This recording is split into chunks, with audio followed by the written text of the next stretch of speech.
That's right, it's time for another thrilling episode of Pearlmania 500. He figured out the echo, everybody. I figured out the echo button, everybody. Doomed. Yeah. We are doomed. This is the weekly husband and wife podcast where we lore dump all over each other. And never once have we ever had a guest. And we're not beginning now. Nope. So with that, let's go ahead and hit our theme song. Take it away, theme song.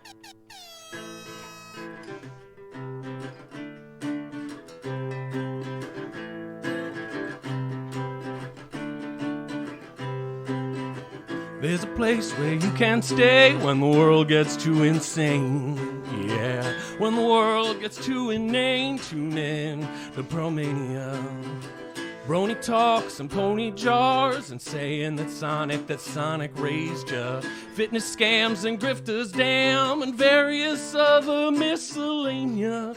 Where's this place where you can stay to let those Pearlmen save ya? Pearlmania, Pearlmania, Pearlmania 500.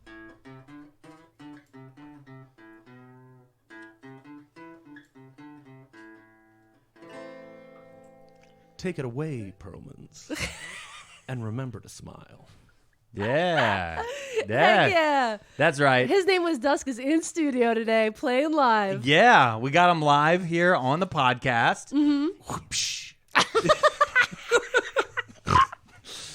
So yeah, my good friend, his name was Dusk, is here. Yeah. And In studio. He actually has finally been able to see what the studio looks like. Yes. And go, oh, that's how you do that? Yeah. I should really mix Studio things different. is a strong word. Yeah. Long-time listener. First time guest. You know, we've been running into that. We have more and more of our friends who listen to the podcast regularly. Yeah. Mm-hmm. And then when we're hanging out with them, we'll notice that they're just smiling and looking at the two of us. And I'm like, this is just an episode for you. This is your solo episode. Yeah. Yeah, witnessing the I've live arguments. I've spoken to the two of you on the phone a couple times, like together where you were on speakerphone. Yeah. And you go into podcast mode. So I think that maybe it's not that your friends are like looking at, like they're smiling at each other like, are you also seeing that they're like in podcast mode or something? Wait, are we in podcast mode or do we always just behave as though there's a podcast microphone nearby? That is fair. I think valid. Since day one. I think that I believe that the two of us in our marriage, we do often react as if there was a studio audience nearby, like very closely by. So with that, Okay. I have to hit one of these buttons real fast. Hey, let's meet our team leaders. Is it weird hearing your own It voice? is a little weird. It's weird because I listen to the podcast. Yeah. It's always a little weird. Yeah. Did you get a little tinge though, where you're like, "Oh my God, I'm here for the Hey Huns"? Yeah, that's true. So we do have a lot of Hey Huns. We got about 12, 13 this week. Woo! So I'm going to go ahead and start off by reading them down. You can feel free. She's going to say, "Hey, hun," and give the shout outs. Feel free to also chime in whatever you want there. Yeah, if you Can hear I a play cool like name. a little musical, like a note or two when she's saying "Hey, huh"? Yeah, I mean, Yeah. if you want to do that with the Yeah. guitar. Let's go. Okay, well, that means I got to go switch back over here. This is now you're adding a lot of technical difficulties for me. Well, That's okay. You're a professional. yeah, this is your job. Okay. Up first, we have Sam. Hey, hon. After that, we have Michaela of the Louisiana Persuasion. Hey, Michaela. Okay, that I need you to bring that up a little bit. Louder? Just We're like more excited. We're happy. like an It's emotion. Michaela. Here, this is the noise they usually hear after that, right? Can you You want me to Air okay. horn on a guitar. Do you want me to do air horn? I on the want you to guitar? do emotionally the equivalent of an air horn. After that, we have this is a long name. After that, we have members of the Satanic Temple are actually trolling Christians. Yeah, hey, hon.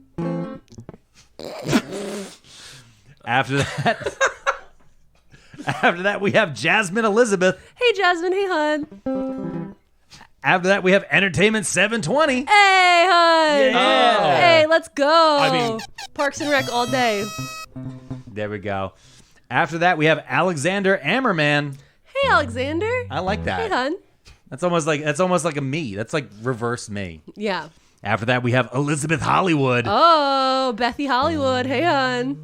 I like that one. That was a good one. That was a good one. Okay. They're all getting different ones. That's well, we appreciate that. Yeah. A reaction. All the to Huns are to different. the name. Yeah. A lot of these are actually team leaders. After that, we have Becca Brown. Becca Brown. What's good? After that, we have. I knew someone named Rebecca Brown. Well, this isn't Rebecca Brown. This is Becca Brown. What if it's actually Rebecca Brown? I don't know. Well, she's Becca Brown now. Wow. I hope it's her. Hey, girl. Not even a hun. Just hey, girl. She knows. After that, we have Ray Washington. Hey, hon. She knows, like, hey girl is a real inside joke. I have to actually. You gotta click on it? I had to click and wait for this one to come on. Ooh. After that, we have Emily does not have a cool name. Emily, that's false. Emily is a cool name. Everyone I know named Emily is cool. Yeah, but that's what she went Hey, for. The hon. full name is Emily does not have a cool name. After that, we have Right Meow. Right, meow? Meow. Right, meow? Right Meow. Hey, hun. That's the right meow noise? That's the right man. Okay. After that, we have Village Sea Witch. Hey, girl.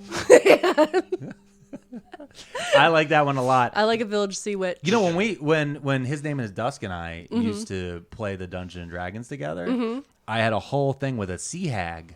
Yeah. Yeah. Yep. What was the thing? A romance? I don't know that.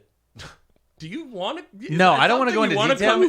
I was Okay. I was DMing and I was writing the story, and there was a whole side excursion involving a sea hag that got real deep, Oh. real weird. Okay. A lot of essences stolen. Was this during the pandemic? Yes. Okay, that Yes. was a weird time for Dungeons and Dragons. Yes, it really was. Zoom calls were getting real weird in our living room Yeah, now. they were like 4.5 hour Zoom calls. I know. With like a ton of prep. Listen, the whole dining room table was staged. I remember. Yeah. Yeah, I don't know if what the guests would or the listeners. Is it the listener? Yeah, Whatever. listeners. What you think that Pearlman would do as a DM, but I will tell you, there was much more prep than you expected. A lot of homework. A It was, lot. and it was crazy too because I would do all that prep and then still improv like 3/4 of it. 3/4 was just like, all right, well now you guys are at a magical truck stop, and you're like, well, what's it called? And I was like, holy shit, I guess I got to think that one up. That reminds me, I want to finish watching the Drag Queen Dungeons and Dragons. Okay, we'll get back onto that Okay, because thanks. we have one last Hey Hun. Let's go. You guys ready for it? Yeah. You have a good sound queued up in your head. The All right, best hold on. sound. The This is last This is the one. last one. Sure, Yeah. sure. Okay, ready? I want a power chord. That's what I was Okay. thinking the same thing. Read- All right, Reading I'm lines. going to say the name. She's going to react. You're going to do the power chord. You ready for it? Because our last Hey Hun for this week is Macho Man Randy Average. Hey, hun.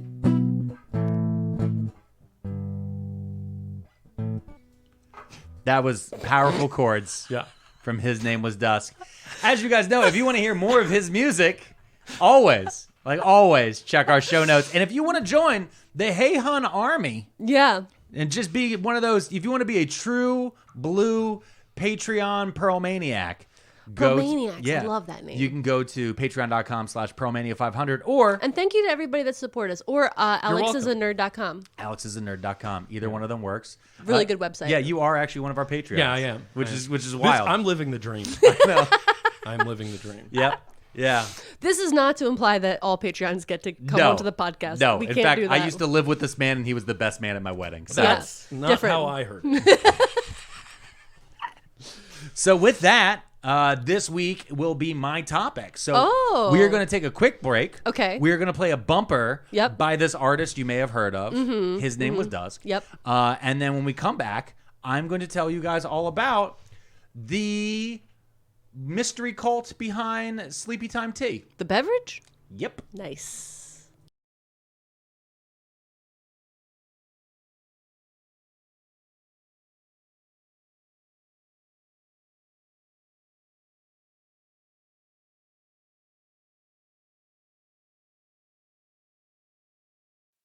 Pearlmania, Pearlmania, Pearlmania, Pearlmania. 500. All right, we're back. We're here. We are here. I just Cool to see you do the 500. Yeah, it was me realizing I had the mics turned all the way off right before that moment. Anyway, we are back, and we have His Name Was Dusk. Yeah, live. As everybody already knows. Yep. We just took a pause to feed all the pets, and now we're here to talk about Sleepytime tea. Yeah. and the magic mystery cult that's behind it. I went downstairs and checked the cabinets. I don't have Sleepytime tea, but I have Celestial Seasonings peppermint. Yes, and that's what I was going to get into. Sleepytime tea, for those of you guys who know it, it's a herbal tea that helps people sleep. It's made of chamomile plus some other herbs that are in there. You drink it, you're supposed to feel a little bit more tired. It's got a cute little teddy bear sleeping next to a fireplace on it. Yeah, it's an iconic image actually on there. That's what their actual website says. Yeah. I went to Celestial Seasonings, which is the parent company. Yep. Oh. And I looked them up. And it says on their website that they make 105 different tea varieties. They make 1.6 billion cups of tea per year. Okay, they're not making them though. No, but that's what they say. What they sell is Okay. 1.6. All right. Now, because I mean, reality. Let's I'm face making it. How many people actually finish a full box? Right. Between moving apartments, because every time we moved apartments, I swear we probably threw out about 5 or 6 boxes of tea. Yeah. One thing that is also pretty big with the Celestial Seasonings ones in general is, as I'm opening the bag for his name is Dusty No C. string. No string. Yeah. No strings that's attached. why I like them. Okay. No strings attached. Okay. That's why I like them. Yeah, and one of the reasons they said is because it saves 3.5 million pounds of extra landfill stuff. Is one of their Oh. claims. I didn't know that. Yeah. I just don't like the strings. You don't like the strings. Not a fan. Because you just say, I can scoop it out myself. Yeah. I like the I string. usually just leave it in there. I know, because you're a weird little freak. A little goblin. Yeah. But I one of like tying the string to the. I know, to you the wrap it handle, around You the wrap it mug. around. yeah, and you Yeah. squeeze it, Yeah. you get that little extra bit of tea. That's what I like about the string. I like to squeeze it with the spoon. Now, here, this is the classy. This is the history directly from Celestial Seasonings website. Okay, so soup, we're Okay. allowed to believe this or no? I'm telling you, I'm just telling you this is where it comes from. Okay. All right. In 1969, one of the Celestial Seasonings founders, Mo Siegel, handpicked wild herbs from the Rocky Mountains in Colorado and used them to make their first tea. In the following years, he sold Mo's 36 and 24 herb teas to local health food stores, eventually selling them in hand-sewn muslin bags. It was in those early years that the company began creating and defining the herbal tea category. By 1972, 2 of their flagship blends were introduced, Red Zinger and Sleepytime. These innovative blends and their popularity helped turn their cottage industry into a near overnight success. Today, Celestial Seasonings serves more than 1.6 billion cups of tea a year. Their product base expanded to include lines for not only herbal tea, but green tea, black tea, wellness tea, cold brew iced tea, and the ingredients, over 100 of them, are sourced from over 35 countries. Though they've grown so much since they first started out picking wild herbs in the Rockies, they are still driven by that same entrepreneurial spirit and passion for making tea that's good for people and the planet. I don't believe any of that. So- you want me to believe a guy named Mo was walking through the Colorado mountains picking herbs? The Mo Siegel. A guy named Mo. Yeah, Hand-picking M.O. herbs Hand-picking herbs? And hand-stitching the bag. Yes. Yeah, okay. It's like, oh, hey, I spent 4 hours Yes. on this tea that will take you less time to drink. Yes. That's what he claims. That was the original claim. This is- and no. And we were already talking about a little bit that I mentioned in there. Sleepytime is their most famous. Yeah. Red Zinger. I like that one. I like Lemon Zinger better. Yep.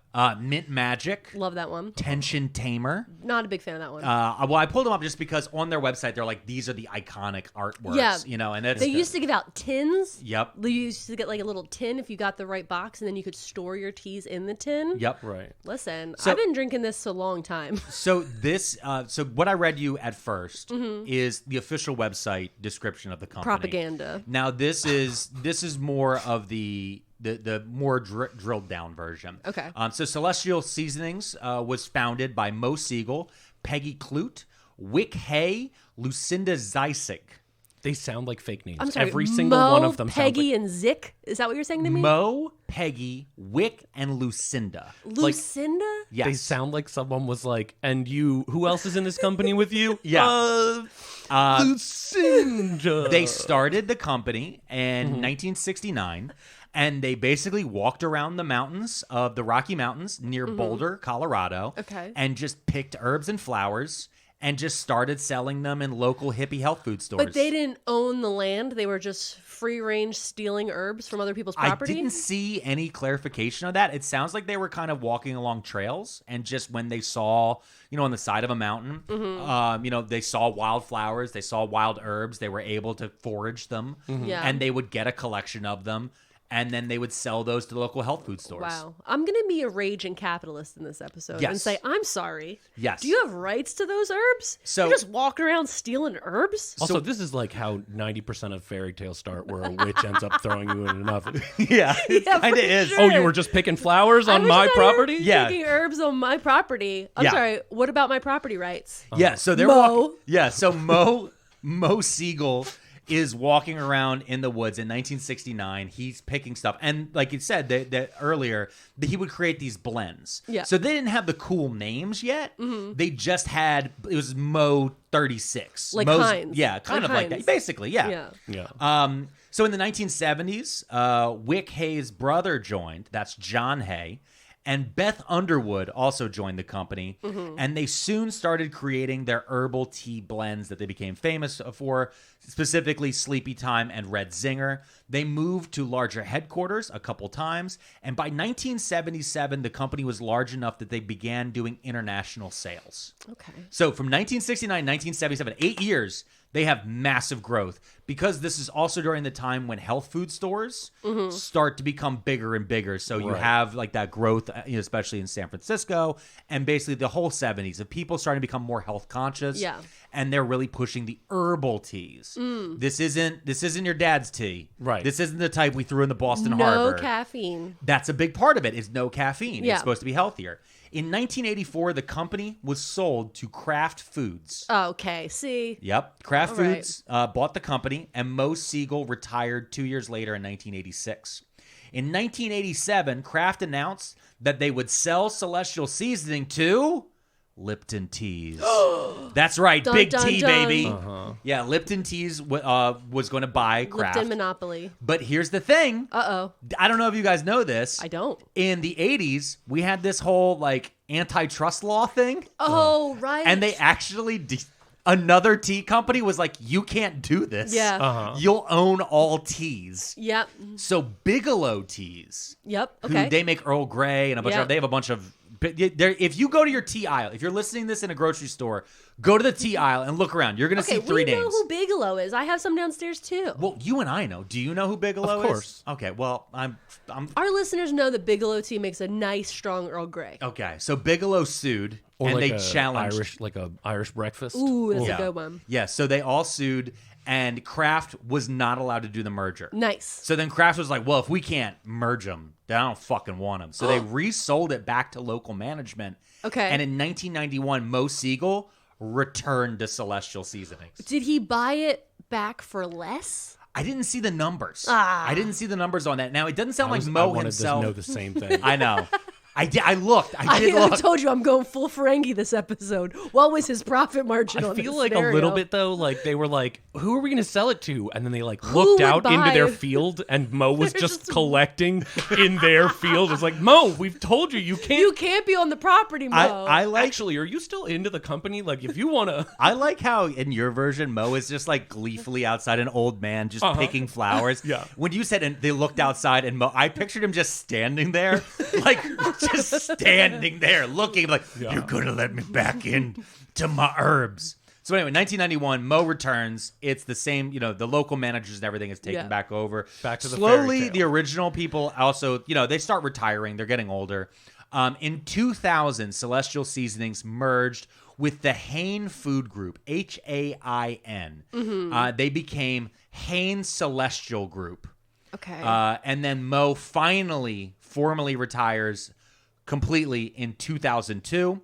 Today, Hain Celestial Hain generates Celestial. $2.1 billion in revenue. Okay. It is one of the leading in the health food, organic food markets. It is listed on the NASDAQ Stock Exchange as Hain, Hain, and it's currently being sold for $11.86 a share as of 4 p.m. on Friday, August 4th, 2023. That's pretty specific information. Yeah, what do you think? Is that a buy or a not buy? That's Is what it a we hold? listen. Is it a hold? That's why I listen. They did have Find stock information. they did go through a lawsuit in the 2000s dealing with the organic branding on things, and did have to. There were some settlements reached eventually with the federal government, but that was kind of across the health food sector in general of what is and isn't organic versus healthy and blah blah blah blah. But that's it. No cult stuff whatsoever. It's just a health food company that sells herbal teas without caffeine. So.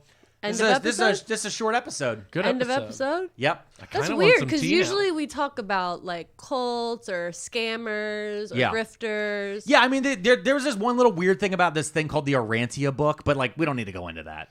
Well, that sounds cool. The Arantia book? What kind of book are we talking? Is it a book club kind of book? It's okay. So it's a 2,000-page text that is made up of 196 papers. They're divided into 4 separate parts that lay out the history of the universe, science, philosophy, and the missing teenage years of Jesus Christ that were explained through a sleeping man who was channeling the voice of aliens to a series of anonymous forum members back in the 1920s that created a secret society known as the Urantia Foundation. So just like regular tea stuff. Just regular tea stuff. So yeah, there's no cult Should stuff. I boil some water? Yeah, you should boil some water. Let's make some. What do we got here? I am a little Peppermint. curious though. You said 196 different types of paper? Yeah, 100. No, it's not types of paper. It's 196 papers. So like the way like a scientific paper exists, these are put together in a 2,000 page. I don't want to say the word because you're not supposed to say the word. Yeah. It sounds a bit like Scientology. You know, it's funny. It's funny because it's actually so. I guess I should just get into it, right? I feel like I need to know. Okay, so are you guys? I gotta give you. Are you guys familiar what a Seventh-day Adventist is? I've heard of them, but like I don't know too much. Okay, so all right, this is the kind of part that's annoying. So the Seventh-day Adventists, they were an 1800s religious movement, mainly in the upper Midwest. It was founded by this husband and wife duo, and they believed in apocalyptic Christianity, but also that the Advent. Did they have a podcast about it? They did not. They did have a series of tent speaking revival things, which is similar to a podcast. That's where we're heading, I think. But basically, what year was that? This is like I'm just gonna say like around the 1850s because it's really. The one leader lived till 1915. Okay. But basically, so they would have had a podcast. Oh, 100%. Okay. No, they 100%. Yeah, they sure. just happened to create their religious movement before they invented sound recording. True. So that was the one. That was the only thing keeping. Yeah, it was the only thing holding them back. Squarespace, all those things weren't around. Yeah. But anyway. The Seventh-day Adventist movement, when you go back to a certain level, so you have like the Mormon splinter of cults, where you get that whole thing. The Seventh-day Adventists are also another splinter, and they believe in like this very heavy form of apocalypse belief. They also believe that the Sabbath is Saturday. Okay. Because duh. Yeah. Like that's it. They're like that's why they're known as the Seventh-day Adventists, and they believe that when Jesus returns. Which was prophesized through their leaders, who were this husband and wife duo, that when they return, that anyone who hasn't accepted Jesus and isn't on the good side, anyone who is a non-believer, as well as all the demons, will be wiped out. Okay, cool. Like not go to an afterlife. Is that happening soon? I mean, does not exist. Like erased. Erased from reality. Thanos style. Basically. Yeah, exactly. Yeah, Thanos yes. style. Yeah, kind of. So that's... And this was a very heavy belief that had made huge followings. People love this belief. People loved it. And a big part of it is the church also placed a huge emphasis on diet and health, including adhering to kosher food laws. They advocated for vegetarianism and a holistic view of human nature, the idea that the body, soul, and spirit are all one inseparable entity. Okay. So there was a belief at a while there that those could be separate, like you could like your spirit and your soul, all these different things, like you can look at yourself in different aspects. Seventh-day Adventism is like, no, if you have a bad body, then you have a bad spirit, and if you have a bad spirit, you have a bad soul. It's all kind of tied together. Okay. Cool. Is there a connection here because of the Sabbath and the? What are you looking for? I thought my phone was ringing. Oh. Because of this, I panicked. Okay. Because of the Sabbath and the, you said they keep kosher. Yes. Is there a link to? Yeah, well, because Judaism? part of it is that idea of again in Protestantism. So, and especially in the 1800s, when you have people kind of rediscovering and rereading the entire Christian Bible, you have people going like, why did we stop doing kosher? It's like, well, because the Pope said Jesus. Well, we don't listen to the Pope. Maybe he was wrong about that. Right. And then this is also around the time when circumcision comes back into vogue. Like, there's all these different things that come back in and out of vogue that we didn't used to do. Circumcision currently out of vogue, according to the bookmarks I keep finding in my library books. Yes, which is a very odd. I'm telling you, every library book I open, every third library book I take out, Yeah. someone puts a bookmark in it about how we need to end circumcision. So there's just some dudes walking through the library just putting circumcision bookmarks. Here's what's crazy. That's that. No, I know, but the thing is also it's not just dudes. There are women who do it as well. They're very anti-circumcision, but also I've seen people in our area standing on like intersections. Yeah, and they'll have like the placards and stuff like that. All of you hold that up, and I'm like, okay, so you have a circumcised dick. That's what I know about you now, dude. And you don't like it. Yeah. Okay. Yeah. All right. What? Why do I need to know about that? I'm just at this red light. So let's rewind from circumcision. Okay. Okay. And I want to take You back. actually can't. Like they do offer like It's not like a vasectomy. It's not reversible. Yeah, it's not. Yeah, it's a one-time thing. That's one of my favorite jokes is the idea of Wolverine from the X-Men Oh my God, becoming Jewish. And he just has to get circumcised every day because it keeps growing back. God. But he can do it himself. Anyway, All right. he's got claws. I know. Yeah, but he's not. He's not a moil? rabbi. He's not a moil? A moil. Thank you. Can I tell you? I only know what a moil is because of Porky's 2.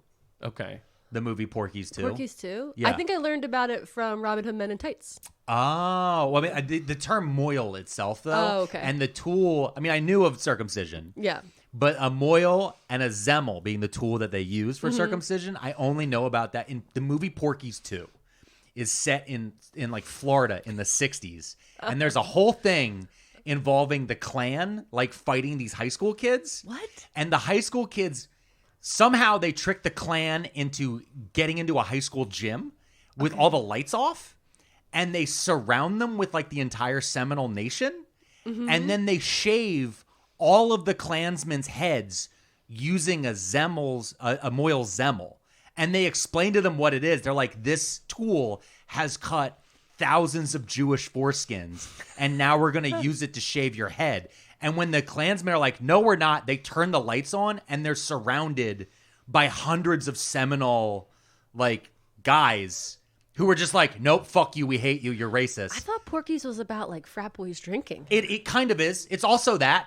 That's the thing. There's also a lot of, like, sex crimes in it. Because it's one of those wacky 80s movies, but that's where I know I learned more about Jewish history in that moment than my dad ever taught me. Do you think they went on to use that for its original purpose after this? Because I feel Yeah. like it would be a problem. You sanitize it. You sanitize I feel it. like you retired the Zemmel after That's that. what I'm saying. Like, Yeah. It's no longer a Zemmel. Guys, I feel like the I have- Zemmel's stronger than ever at this Okay, point. okay. It shaved the Klans guy. This is a Right. Zemmel of Oh, hope. it's symbolic. Yeah. It's symbolic. Okay. Oh, symbolic. We have gone so long already. Okay, yeah. Okay? We're going to You ruin want us this to for cut you. it shorter? So in Indiana in 1987, in Indiana, a young man was born. His name is William Sadler. Now, William converts to become a Seventh-day Adventist in 1888 at the age of 13.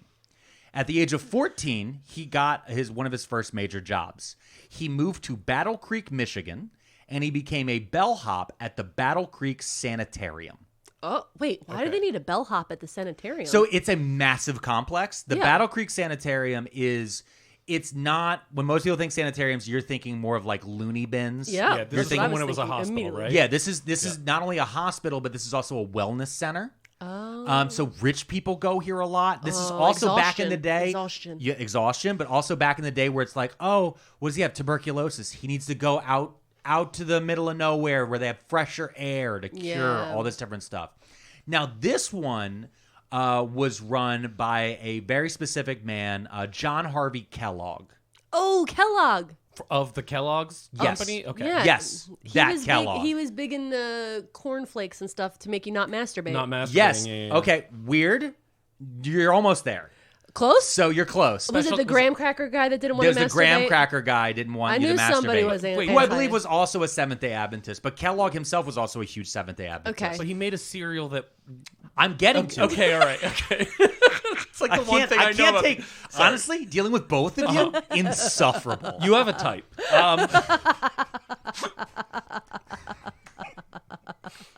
You good? You good? All right. So the Kellogg brothers ran the Battle Creek Sanitarium. And one of their big things was to promote Seventh-day Adventist health principles, including healthy breakfasts, vegetarian diets, and high colonic enemas. Oh, no. Now, I don't know if you guys know this, but what I just described to you is cornflakes. It's a healthy breakfast. It's vegetarian. And it helps you clear out some shit. Okay. Because really? you're getting some extra fiber in there. Okay. And the brothers, John Harvey and Will Keith Kellogg, accidentally invented cornflakes one night. And how that happened was basically they were trying to make like a corn meal, and it set wrong. And then the next day, they were looking at it, and it cut into these weird little flakes that they could then bake. And everyone really, really liked it. It was very popular. Yeah. So the two brothers, John Harvey runs the Battle Creek Sanitarium. Will Keith is his brother who's assisting him with it. Will is looking at this. He's like, this is going to be gold. Yeah. Will's like, listen, we slice up some bananas in this? Yeah, this is going to be a pretty big deal. And Will says, hey, we could sell even more if we add sugar. John. There it is. Let's John go. was like, that's a terrible fucking idea. He doesn't know Tony the Tiger, baby. We can frost them flakes. None of this exists. So John is like, this is a fucking stupid idea. The brothers get into a fight.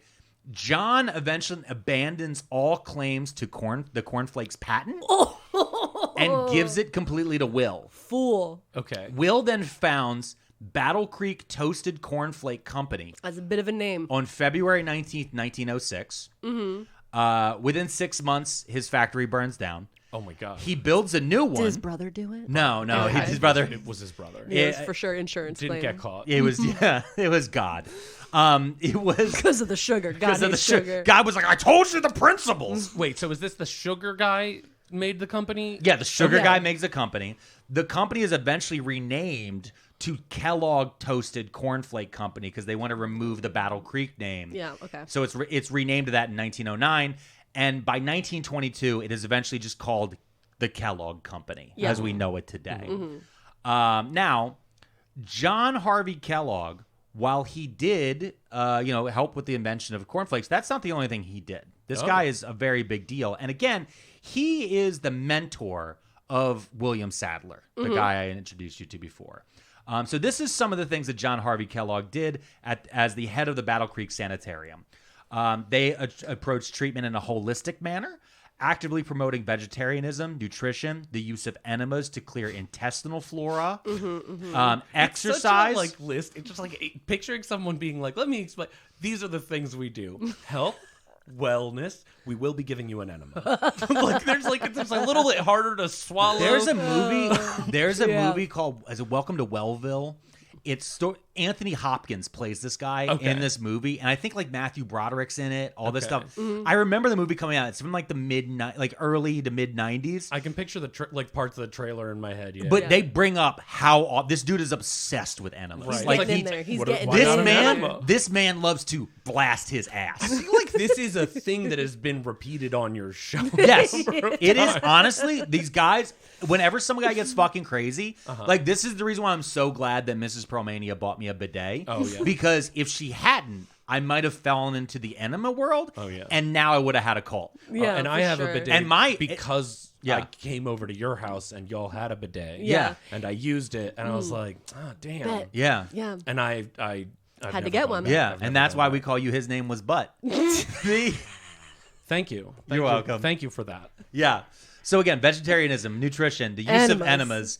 exercise. He was Okay. big into exercise, which Sure. again, back then wasn't a huge thing. Sunbathing, hydrotherapy, as well as abstention from smoking tobacco, drinking alcoholic beverages, and sexual activity. Kellogg dedicated the last 30 years of his life to promoting eugenics. Oh, no. He co-founded Oh, the no. Race Betterment Foundation, Oh. co-organized several national conferences on race betterment, and attempted to create a eugenics registry alongside discouraging racial mixing. Oh, no. Kellogg was in favor of sterilizing mentally defective persons, promoting a eugenics agenda while working on the Michigan Board of Health and helping to enact authorization to sterilize those deemed mentally defective into state laws across the nation during his tenure. Okay. You hate to see it. Yeah, that's not great. You're just imagine like your They're great! your No, your husband. that's the other brother. Oh no! Your husband has a cool special interest and hobby of giving people enemas and himself. And then he's like, hey, then he's like, oh, also eugenics. Yeah. Like, dude. Yeah. I had just started to turn the corner on. I know this enemas. is your first time on the show, but I just want to point out I did not hit the no Nazi guarantee button. I did kind of. I noticed it, and did I was kinda concerned, notice. but I was like, it's T. Yeah. Maybe he just forgot because his name No. was Dusk is in studio. See, and the thing is, though, I will say is, while this does skirt the 1930s and 1950s a lot, are going to come up, the Nazis themselves do not show up, but eugenics shows up so much that I'm going to count it. Yeah. I'm going to count it Yeah. as we're not hitting the We're button. giving the point. To Like them, they didn't yeah. call themselves that, but Yeah. So let's wind this back a little bit. Unlike a circumcision, let's try again. Okay. William Sadler, because remember, this was about William Sadler. Yeah. He worked extensively. He was a bellhop. He was a bellhop. He was a young child. Yeah, because again, this is Thomas Edison went to this place. I'm talking like famous people went here, and so Just got their butts flushed. they got their butts flushed. They were, he actually, John Harvey and all of the people at Battle Creek for the time are cutting edge doctors. I mean, some of this stuff is quackery now, but these are cutting edge guys. I mean, they Yeah, said I don't would've- smoke cigarettes. Yeah, which that's- was like that's at that pretty time big. they were like, what? You know who What else do you said mean? that? Who? Hitler. Oh, okay. So, wow. He's gonna get you with that one. Yeah, Look out. Yeah, every time. He'll- I'm on day How many? 65. I was going to say, how many days is this? I'm on day 65 of not smoking. Praise me, damn it. No. This will be Good posted job. on day 66. So the William Sadler, he works extensively with John Harvey Kellogg. He becomes, over time, he gets a huge interest in medicine. He also has a huge interest in becoming an evangelical preacher on behalf of Seventh-day Adventism. And John Harvey and his brothers and the whole Kellogg family, they're all massive Seventh-day Adventists. Right. They're obsessed with this. Yeah. Sure. So William fits right in with them. Eventually, William becomes a health food salesman on behalf of the company. He establishes a mission in Chicago where he goes to promote not only Seventh-day Adventism, but also Seventh-day Adventist healthy lifestyles. So vegetarianism, enemas, all that fun stuff. He had a storefront, much like the Scientologists, where it's like, instead of an e-meter reading, let's blast your asshole. Like that's kind of the general vibe. He also sets up a magazine and becomes the editor of a magazine called Lifeboat Magazine. Lifeboat magazine? I have no idea why it's called that. It's just, that was the note. The world's sinking and you need a lifeboat? Honestly, kind of. Okay. Well, Okay. it's kind of Yeah. like, I mean, think about what Jehovah's Witnesses with like Watchtower magazine. It's Yeah. that kind of general thing where it's like, oh, It's the end of times. Yeah. Get in the boat. but also both of you are both like, well, why is it called Lifeboat? I bet you're going to turn the cover to go to the front page to see if there's a reasoning, right? He's good at that. In 1897, Sadler gets married. He marries Lena Celestia Kellogg. It's the niece of John Kellogg. Oh. Every character sounds like a fairy tale character. Yeah. Yeah, because this is the 1880s. It's ridiculous. It's 1897. Okay, everyone is crazy. So he married into the Kellogg family. married from into a the- bellhop. yes, he started at the But bottom. not the rich side of the Kellogg family. The He was sugar just- side. He was No, just that's the- carrying some stuff for one of the Kellogg's, and he was like, "You know what? I'm really into enemas." Like, Yeah. and you're like, "Oh, Yeah. do You know what I believe that if you don't accept Jesus Christ, then you will be destroyed at an atomic level, and I like And having you'll my be- asshole blasted. Yeah. Huh. have you met my niece Lena? Like that's Wow. Lena Dunham? No, it's Lena Celestia. Whoa. So Lena and William Sadler get married. Everything goes pretty well. They have their first child. They do lose early, 10 days after its birth. That child passes. They have a second child shortly thereafter. In 1901, William becomes an ordained minister, an ordained Seventh-day Adventist minister. Mm-hmm. Right after that, he and Lena moved to the West Coast, specifically to San Francisco, where they both enter medical school. Okay. Both of them, husband and wife. Nice. And the reason for this is because after losing their first child, their scientific minds are like, why did this happen? Mm-hmm. We need to know, and we also want to help people. And again, they both, and the Kellogg family in general, have been so associated with health that they want to get into it even more. Okay. So they go to the West Coast. I thought it was just like you get a deal, like buy one get one free in the college. No, but again, this is 19. I think this is 1907. It's a cool Were degree. ladies allowed to be doctors back then? Apparently, Nice. Lena. I mean, when you have enough money, a Kellogg can do whatever they want. That's true. I You mean, got money. I grew up near DuPont's, who owned a tank and murdered a wrestler, and they was fine. Well, they're DuPonts. That's Yeah, what they do. That's what they do, and you gotta say the same thing about the Sadlers here and the Kellogg's. So eventually, they both graduate from medical school, and they open a joint practice Okay. in Chicago, where they All right. both work. They both work heavily on stuff. He's more of a surgeon, Mm-hmm. but she works heavily with women. So he doesn't do surgery on What women? was that say? No. I mean, like more. What I mean is more. He's more of a general doctor and surgeon, versus she is more specifically able, because she is a one of the few female doctors. So she's like an OB. Right. Kind of, sort of. No, And not only that, but just in general, where the women were not comfortable to tell a male doctor anything. Yeah, because It's they'll not make you get a just OB, lobotomy. basically. But also, it's just like one of those, like, oh, I don't want to. Yeah. Another man touching. Yeah, my get outta here. Wife. Like, Yeah. I'm not taking my wife to But a doctor. but it's also and that, like, yeah. But also it's the conversation. Rub so it's a some little bit more. cornflakes on it. You know, she might bring William in around the corner after talking to him. Be like, okay, well, it turns out you might need an appendectomy. You know, something like that type of deal. Okay. William also gets really big into psychology, specifically the stuff that Sigmund Freud's doing at this time. Because This bellhop really has a lot of time. he has so much time. What is going on? And he's rich as shit right now, because the other thing they're doing, Mm-hmm. remember how we were joking about podcasts? Yeah. They basically have a podcast. Shut up. In 1912, they are traveling around. There are these things out there called shiitakes. Shiitakes? Okay. It's hard. It's spelled C. I almost thought it said Choctaw, but it's CHAUTAUQA. Okay. It's an event, okay? And what this was it was basically these tent events in a town where everyone in the town would go there, and there would be speakers, there would be entertainers. This is what they did before television. So instead of having the carnival, right. you would have a carnival that was just speakers. Right. And so William and Lena would travel, and they also had these other two that they would do like a 4-person kind of gimmick, where imagine like in Comic-Cons, like doing a panel discussion type of Right. thing.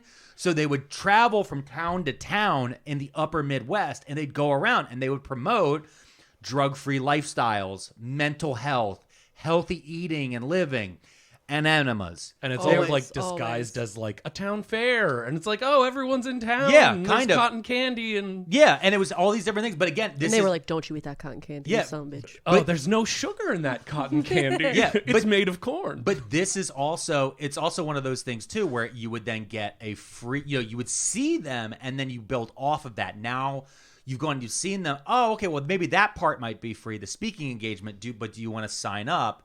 Remember, like your dude, the last one we apple did. cider vinegar, dude. Apple cider vinegar dude. So this is also another way for them to gin up more Drum up? patients.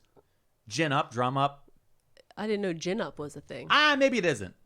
I don't know. I'm dealing with both of you right now, so it's a lot. I've never heard gin up. Okay. but I'm going to start using Yeah. it. Yeah, we're using you know it from what? now on. You know what? Gin it up. Okay. Maybe I'll make that a t-shirt. Yeah.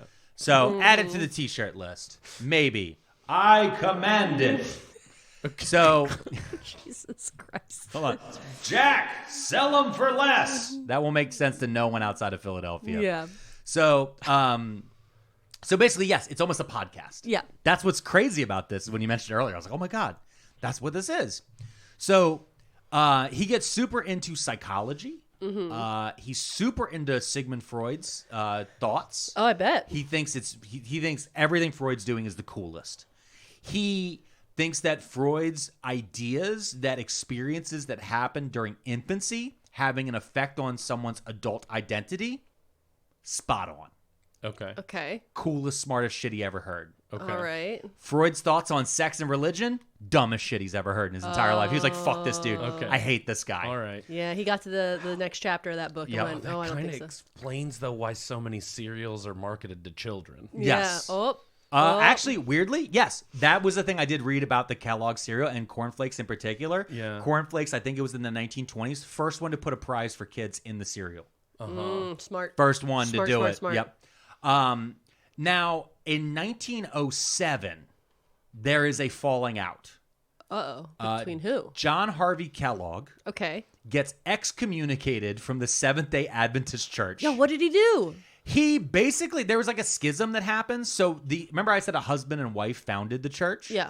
The husband dies and it's just the wife left and she's like the chief prophet. Does she get drunk on power? Kind of. Yes. It's like, I started to read it. I was like, if I go too deep into this, we'll never get done. Yeah. But basically he's excommunicated. He spends the rest of his life like fighting back and like trying to get back into it. But this is enough to break William and Lena's like spirit and belief in the Seventh-day Adventist Church. Got it. But not the movement or beliefs. Okay. So they still like the health stuff we're totally cool with, all this other stuff, but the weird cult leader, this weird old lady who's like 91 years old who's running the whole thing. Because Yeah. that's the part that's crazy about all this. As I was going through and reading how old they are when they die, there might be something like all these people live to be like 91.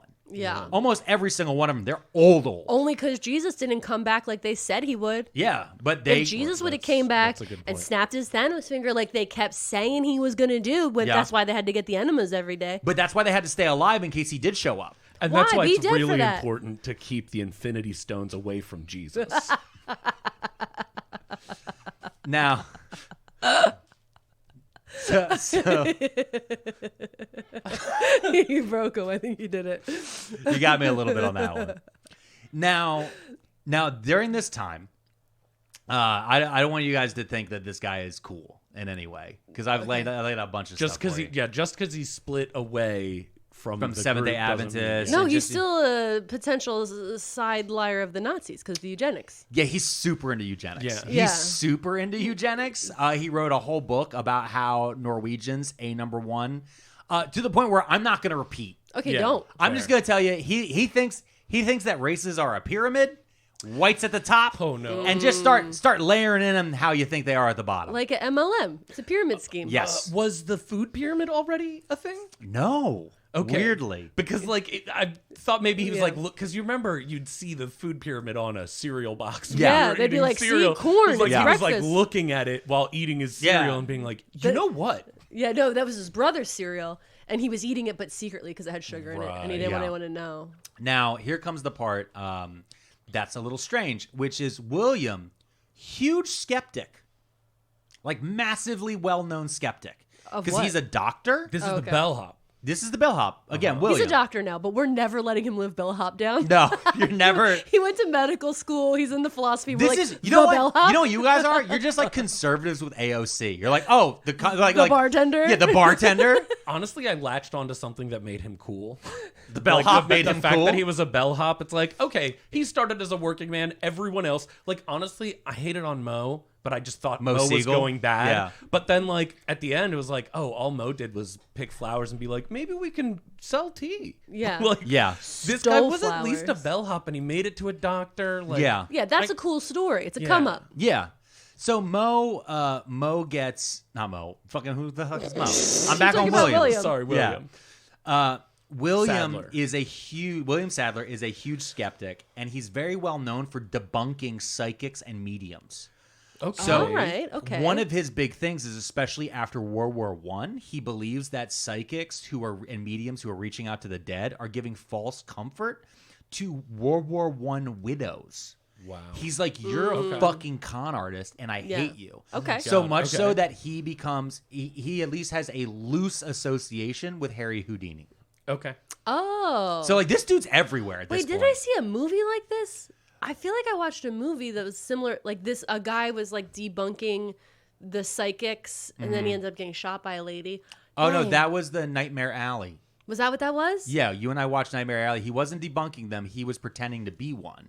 He gets taught how to do cold readings. Yeah. Okay. Yeah. With yeah. his wife or With the whatever. lady that shot him. Yes. She debunked his ass. Yeah, she was the. Yeah, there's a whole thing with that movie. It's a good movie. Yeah, I liked it. That was fun. But he's very much. He reminds me of like. Was it Randy? Do you know what I'm talking The about? Amazing Randy. That's what Amazing I was gonna Randy. say. Yeah. So Randy. imagine if the Amazing Randy wasn't like 4 feet tall and gay And atheist. and an atheist. Yeah. This guy, hardcore religious. Well, that's like actually what I was thinking. I wasn't going to just bring up Amazing Randy, but Yeah. I thought about that because every time that you hear about these people that debunk the psychics and everything, they're always like almost all of them are atheists. Yeah. Like they're like, But this hey, guy's these flipped. people are con man. How dare? But this guy sounds like he kind of also was a con man. No, he kind of is and isn't. So the thing is he's debunking them, one, because of science, but not because he's an atheist. He's like, Right. no, the only path to speak to the dead is through Christ. I see. So he's like, see. fuck you. I will use science to prove you're a liar, which is actually very similar to the later Catholic Church with saints and shit.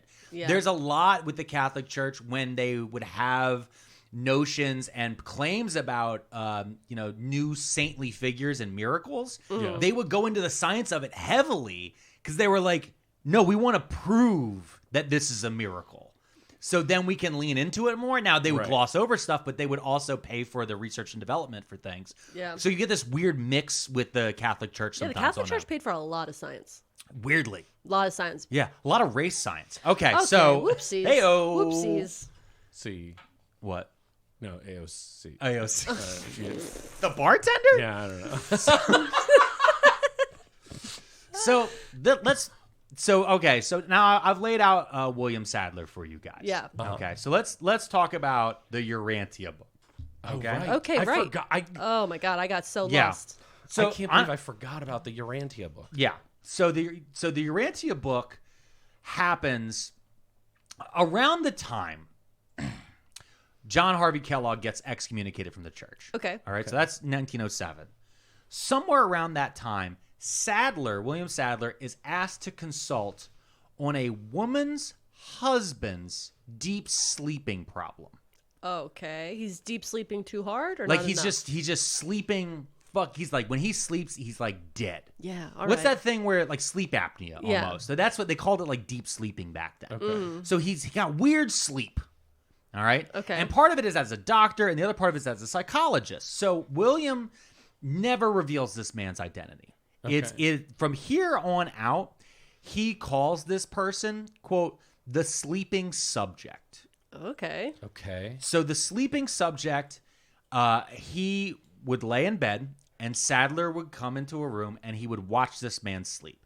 And Sadler claimed that as he watched him sleep, the man would begin to move strangely in like an odd fashion, like not just regular rolling around, but like almost like he's being controlled, like a puppet. Mm-hmm. And then he would speak in an odd voice, claiming to be a visitor from another planet. Okay. So Sadler watches this and goes, well, that's fucking weird. Okay, yeah. And he does a thing that is quite rare for us to say. He gets somebody else. Oh, it calls him back up. He calls in other observers from the skeptic community. He was like, nope, I can't. Nope, this Yeah. is out of my league. Yeah, legit. He Above actually my does pay that. grade, above my pay grade. This is not what I got my doctorate in. Yeah. So he brings in these other observers, and they all watch the sleeping subject. None of them can really figure it out, but it's like a core group. It doesn't say, because eventually these people will be known as the Urantia, they're part of the forum or the Urantia forum. Oh my god. But you end up almost creating a small nucleus who are the people who have actually seen the golden plates, if that makes sense. Okay. So you have this Yeah. group of people who have now seen this man do his weird stuff. Now, did the sleeping subject know? Because Did he wake up? said a woman's husband. Yes. Like, so he knows that this is happening? He knows this woman and that this husband has an issue. So apparently it is through, and again, remember, because his wife is a doctor. Yeah. From what it reads like, at least, and it's hard to tell because a lot of it is kind of in that weird gray area. It sounds like this woman complained to Sadler's wife. Sadler's wife said, "You got to look at this guy. Got it. This guy is put into an observation room where Sadler watches him." Sadler goes, "Well, that's fucking weird. I'm bringing in more people." And over time, But this dude woke up in between weird sleeps. yes, Oh, he's okay. not in a coma. That's what I was thinking. I was like, No. Coma and they didn't know? No, he's not in a coma, but he is definitely, like, as his natural sleep cycle, something odd is happening, according to Sadler. Now, do they have him connected so that they know that he's actually sleeping? Like a deep REM. I don't think they had that machinery Because back my then. immediate thought is like, oh, Like brainwave they're being scanners? Scammed.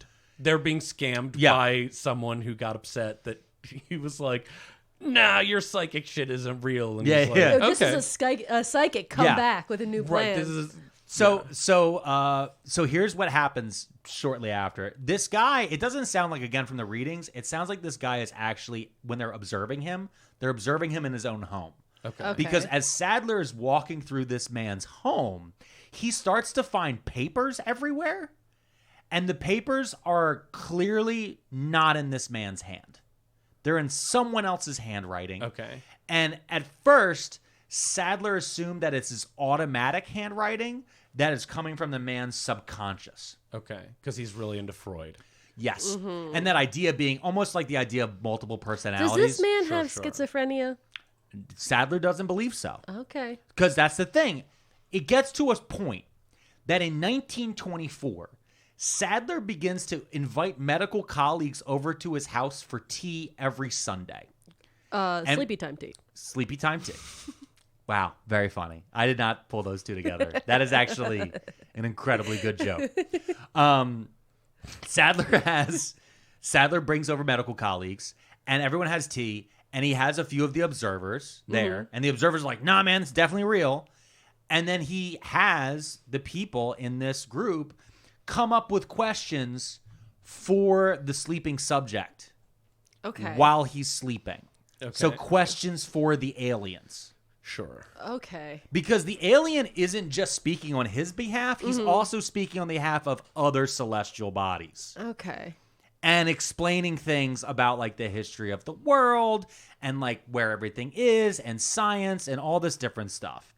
So what Sadler's doing is, over time, he is collecting and getting buy-in from these members, and he starts to call this the forum.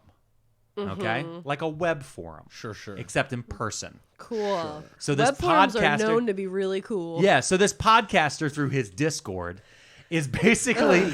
So what he's doing, though, is he collects these questions, and then he and the other observers from, that centralized nucleus, they go back and they ask him questions, and then he gives responses, and they write them down.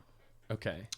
So that's in 1924. In 1935, Sadler claims that the papers that he's been finding Yeah. were definitely written by an alien.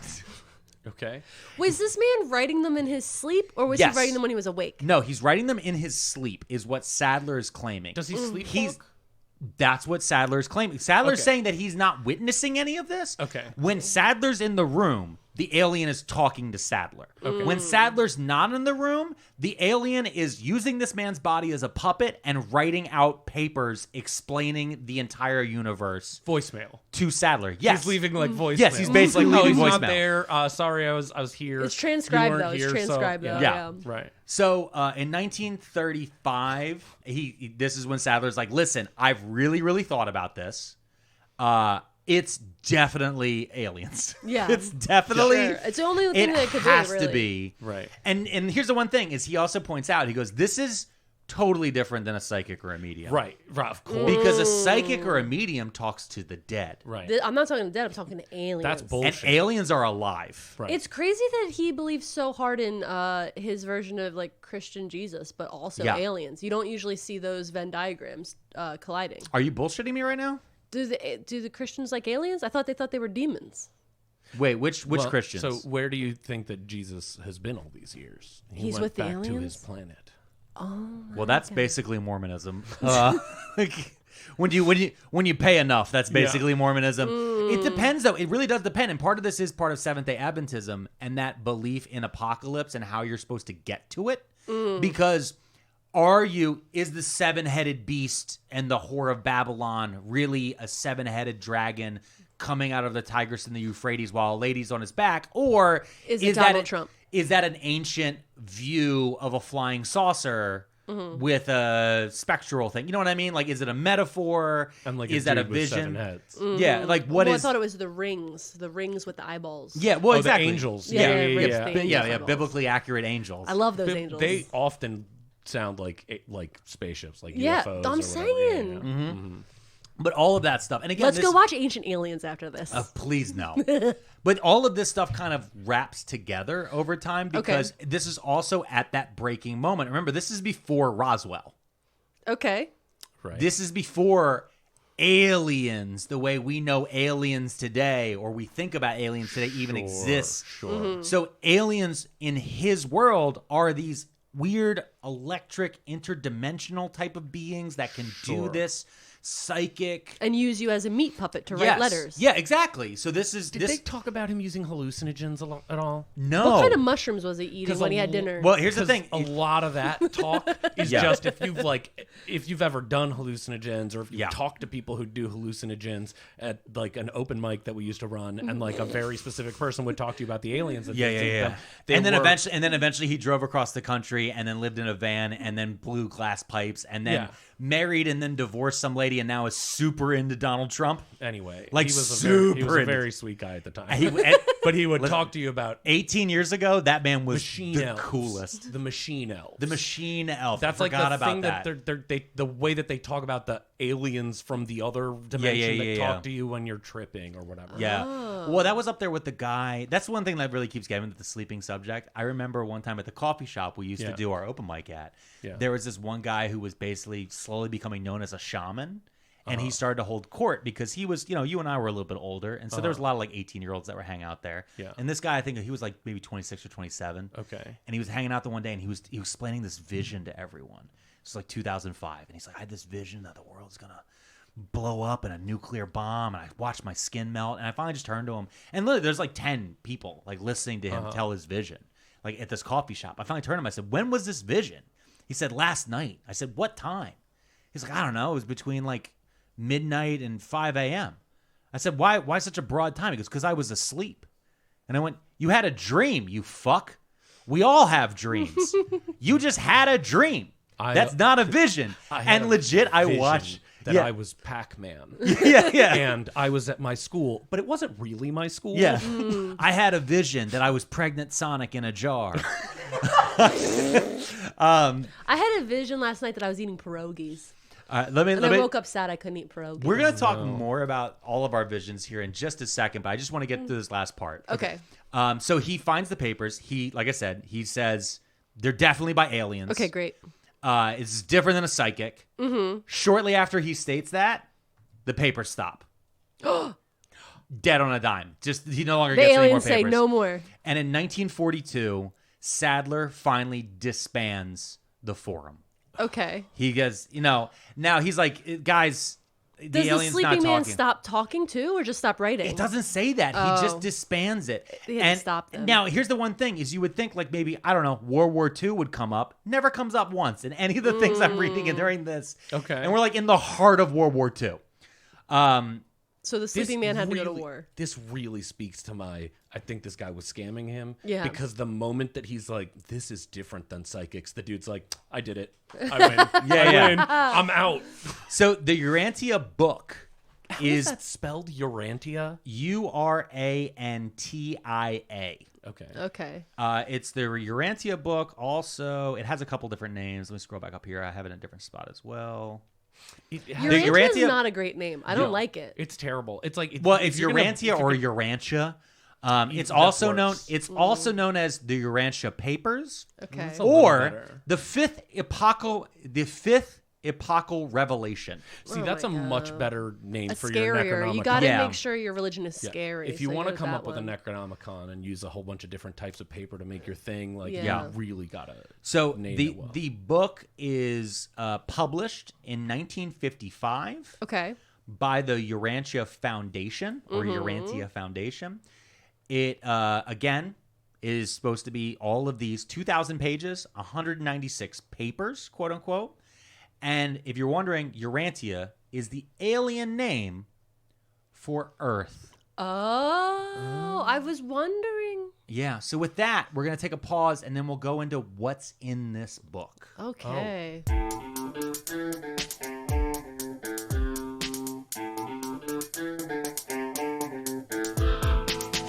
And we're back. Yeah, we never left. We never really left. We got His Name Is Dusk is still here on our Yep. special His Name Was episode. Dusk. His name was Dusk. This is what I said. I said it is.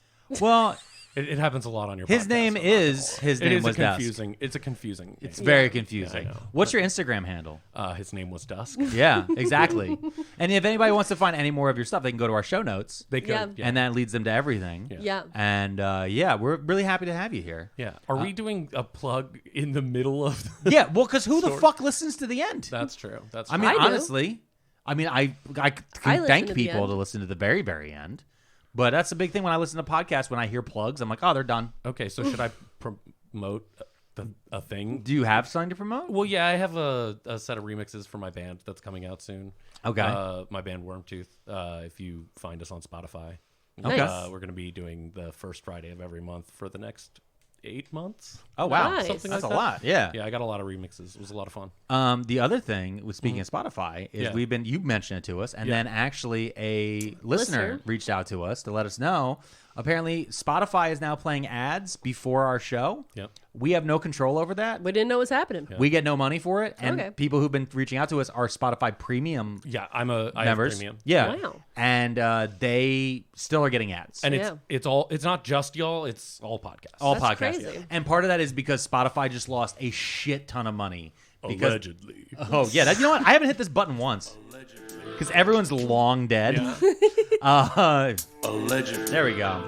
But Spotify lost a shit ton of money on podcasts because they did a lot of smaller and medium podcasts that they were promoting. Yeah. And Gave they all did- their money to Rogan. Rogan was a big part of it. Yeah. it is. And so they, instead of giving it to music artists like I was yourself, going to say, it's such a shame that they're losing that money. I know. Oh, Yeah, I know. geez. It's terrible. But while we're hosted on Spotify, we don't use any of the Spotify stuff. We Yeah. use a different service, podcasting service. So if you want to listen without ads at the very beginning, any other service besides Spotify, or if you are a Patreon member, we do post now. I post everything live, and moving forward, all of our episodes Yep. up on YouTube. It's going to happen, y'all. You've been asking for it, and we made Mr. Pearlmania quit his job so he could get him on YouTube. Yes.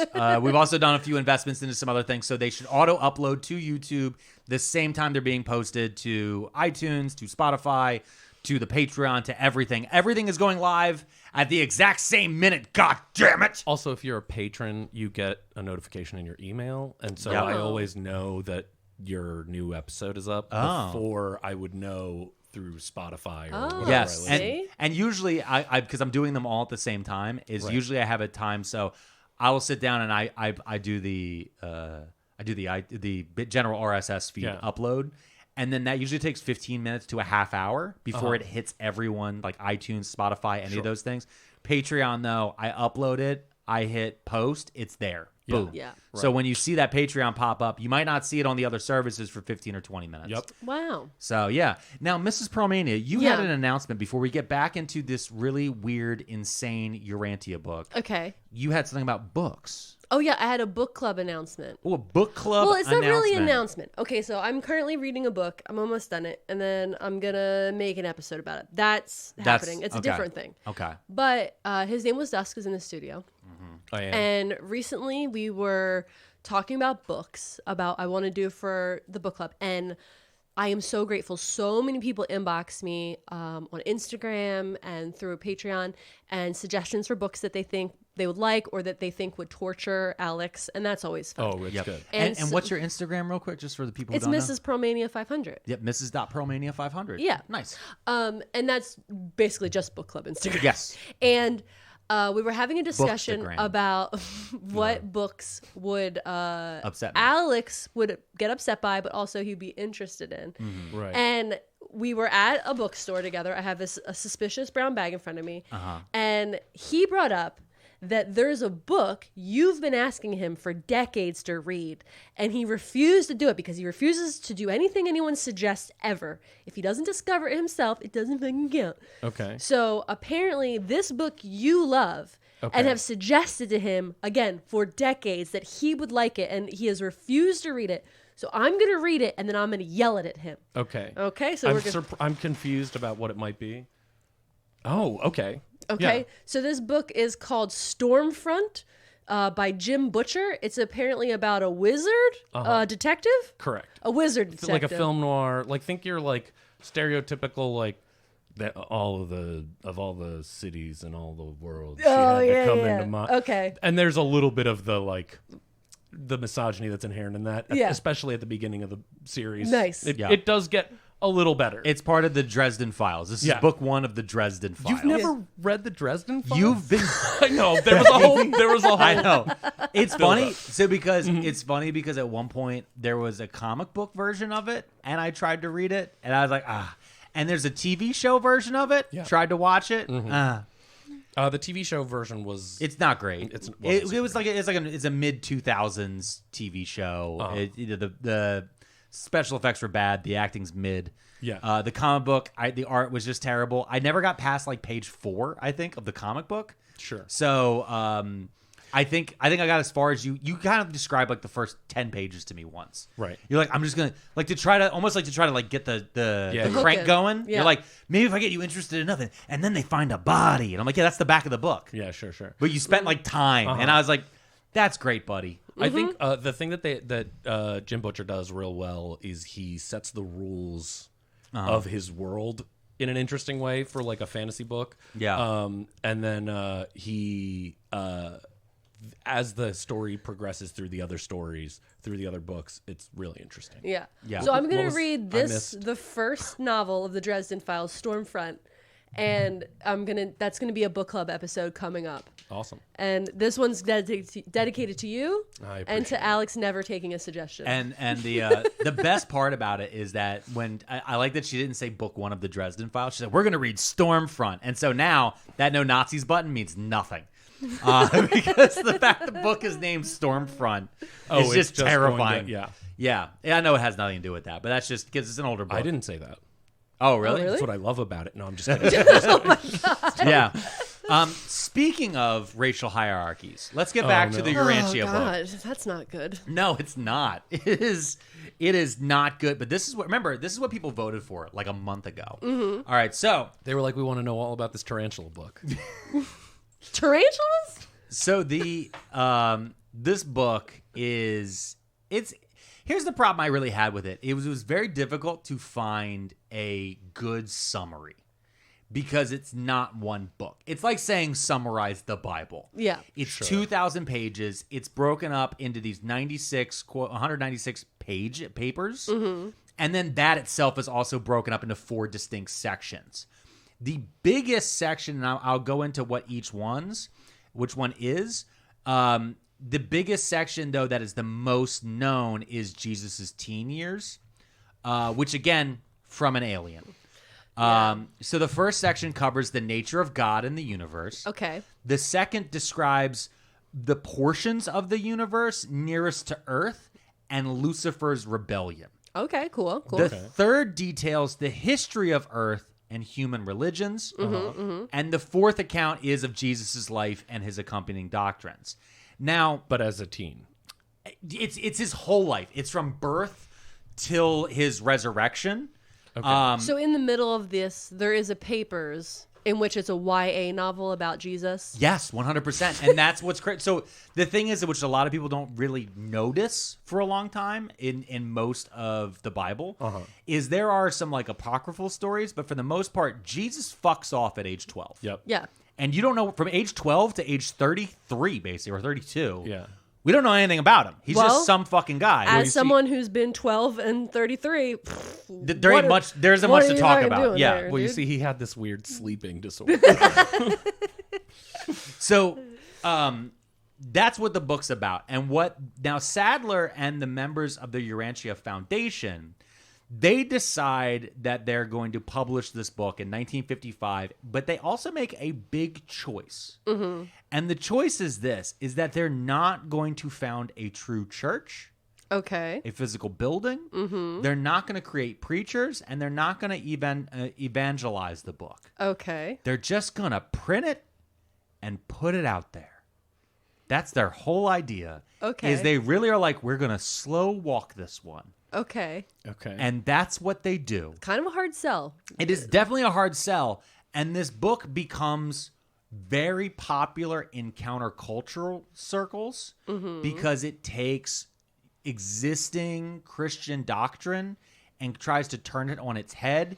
It is that weird combination of the early ideas of mixing psychology, philosophy, natural sciences, all these different things, vegetarianism. I mean, as you get into the 60s, you're getting that hippie mentality kind of melding. It's like the spiritual equivalent of like a panacea or whatever, like of a medicine that cures everything. It's Yeah, like, it's this kind is your of- philosophy, your Yeah, religion. it's a little bit. It's a little bit of everything. So like you can see, and the other thing about it is that the foundation itself exists solely to protect the copyright. And that's the whole thing, is they don't want random strangers printing this and making it their own. So I can't print my version? Well, now you can, because Okay, in good. 2001, a jury found that the English language book's copyright no longer valid in the United States after 1983. Oh, nice. Therefore, the English text of the book became a public domain work in the United States, and in 2006, the international copyright expired. Like Pinocchio. Yep, basically, it's like Pinocchio or Winnie the Pooh without a Yeah, shirt. Winnie the Yeah, Pooh. shirtless Winnie the Pooh, whatever you want to do. Once you put a shirt on him, though. Yep, What is the book called again? Urantia book. Urantia. So first we're going to change that title. Yeah. Like, Yeah, when I do first- my version, it's going to Yeah. be... Yeah. a little- Your remix. You're going to call it the the remix. remix. Yeah. Oh. So here's some small things from the Urantia book. This is a this was a small area that I could find a summary on. Yeah. Quote, the emergence of humans is presented as having occurred about 1 million years ago from a branch of superior primates originating from a lemur ancestor. Lemurs. I know, it always comes back to lemur. I'm Wow. telling you, man. In the 20s, They there's love somehow the lemur. I don't think They're they, so cute. I don't think they knew what lemurs were. Oh. I think like lemurs showed up and it blew their minds, and they're like, dude, these are monkey cats. I know that I'm hyper focused on cereal because you brought it up once, and then Yes. I'm going to stay on it. Yeah. But one of my favorite cereals is called Leaping Lemurs. I know. We have an episode called Leaping Lemurians. Yeah, that's right. Remember? Because the Where I talked Akashic about, record yeah, and everything? Leaping Yeah. Lemurs. Because our show is weird. Well, aren't there like because the demon, like their lemur is also like with an E is like a type of demon. Yeah. Oh. So I wonder if lemurs are just named that because they do look like creepy little alien humans. Oh. They have big eyes. Yeah. That, like I said, I call them monkey cats. Yeah. That's Yeah, kind they of what do. they look. They They look have. like- They do look like aliens. that does look like a cat. Yeah. I mean, and they seem to like the They think videos this is where humans came from, not gorillas. They think, well, that is a primate. Lemurs are a primate. No, I get that, But they but think this that's doesn't the look like branch us. that becomes humans. I thought these were like marsupials. I don't know. Mm. But the first humans are said to have been male and female twins called Andon and Fanta. And they were born 993,419 years prior to 1934. I don't like that at all. They're They're twins? The soda? Andon and Fanta. Fonta. Oh. Fanta. I don't like that they were twins in this scenario. Well, Gross. Well, you know what? How is that less gross than the Bible? Yeah, that is like literally what. Wasn't it like the mom? Yeah. So just Bible's to not remind great. you, this is about tea. I've been wondering when we're getting back to Sleepytime This is the tea. book that Mo Siegel was reading before he walked up the mountain. Wait. Wait. Wait. Hold on. Remember Before Mo? he walked up the mountain. What mountain? The mountain to find the herbs. In the beginning, he was in Colorado. Mo was wandering around Colorado stealing people's flowers and herbs. You Tarantino'd us? Yes. Oh my gosh. I thought that the book came out after. No. Oh my God. So Mo was... Mo was listening to this podcast Yep. while I was wandering through the woods. Now, remember, Mo I is also actually said... 14 right now. Remember how there was a guy named Wick? Yeah. Yes. Okay, well, Wick's brother, John, was also a founder. Oh, John Wick. in the Oh my foundation. God, it just dawned on me. John and Wick. No, and John Wick. Oh. I just dawned on me that that John was a founder in the foundation? No. So Mo Okay. and John Hay, Yep. who is Wick Hay's brother, Got it. they get super into this book, the Urantia book, and they incorporate elements of it into running the company as they set it up. Quote, Mo and John used it as a guiding principle and continually quoted from the Urantia book, said ex-employee Caroline McDougall. This is from a 2016 expose by Megan Giller in the now defunct publication Van Winkle. There was a publication called Van Winkle. Yes. Like Rip Van Winkle, yep. which is about sleep problems. Wait, okay. Yes, exactly. Yep. But are you telling me that theoretically the sleepy bear that's on the cover of the box is the sleeping man? There has been some things about that. Holy shit. Yes. So this article Is really it a bear lays or out a lemur. this article really lays out a lot of like really crazy shit about the book, including that it's extremely racist. Okay. Okay. The book claims that Lucifer, Satan, Melchizedek, Adam, Eve, and Jesus themselves are all extraterrestrial aliens that visit Earth. Okay. And that Earth was originally made of a hierarchy of 6 races. I don't like where this is going. They were ordered in superiority, There it is. starting at red, All right. red, orange, yellow, green, blue, and indigo. Okay, there's a couple colors there Yep. that we don't really see. Yes, 100%. It further states that Adam and Eve were fair-skinned, blue-eyed aliens who were sent to Earth to eliminate the inferior races and create one purified race, one language, and one religion. Oh, no. Wait. So Adam and Eve weren't human.